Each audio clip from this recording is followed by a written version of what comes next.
A Pobra presenta unha Semana Santa cargada de actividades, un obradoiro de marisqueo, xogos tradicionais para cativos ou unha ruta polo casco histórico da vila coparán a axenda cultural pobrense. A Pobra do Caramiñal contará, como cada ano, cunha intensa actividade litúrxica durante a Semana Santa e, aínda que marcados pola relixión, estes días disporán de diversas actividades de ocio de todo tipo. Visitas guiadas, un obradoiro de marisqueo ou xogos para os máis pequenos son as novidades na programación municipal para esta época. O Concello prepara así diferentes actividades para compaxinar o ocio coa relixión. O que pretendemos con estas actividades é que as persoas que nos visitan teñan a oportunidade de vivir en primeira persoa pois a identidade do noso Concello. Tamén queremos poñer en valor a nosa tradición, a noso entorno cultural, a noso entorno natural e a nosa cultura.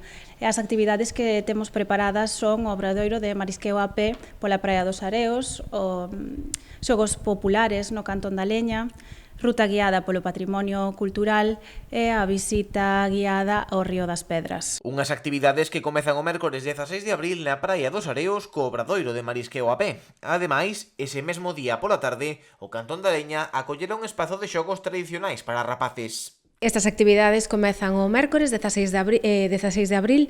Ese día haberá un obradoiro de marisqueo de a pé na Praia dos Areos coas mariscadoras da Asociación Mar da Pobra. Imos a ir ás 11 da mañá da Casa Mariñeira, da Oficina de Turismo.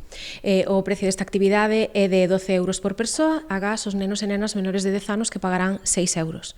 E logo pola tarde haberá uns xogos populares na Praza do Cantón da Leña. Esta actividade é de balde.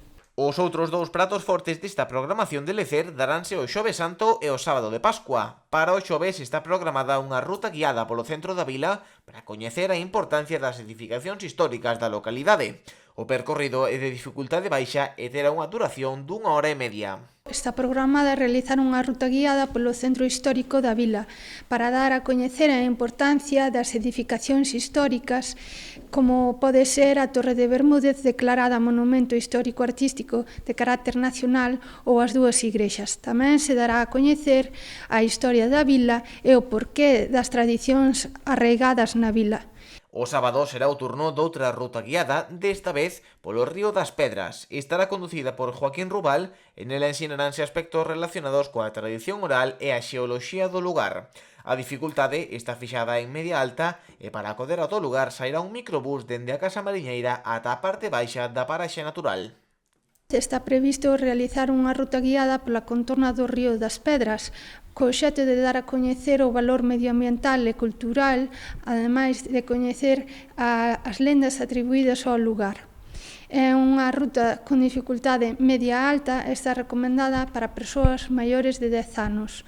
Será guiada por un guía oficial experimentado, Joaquín Rubal. Unha vez rematada a ruta polo Río das Pedras, iráse ata a montaña da Curota para ver as vistas dende o miradoiro de Valle Inclán. O desprazamento ata a Aldea Vella e ao miradoiro realizarase en microbús.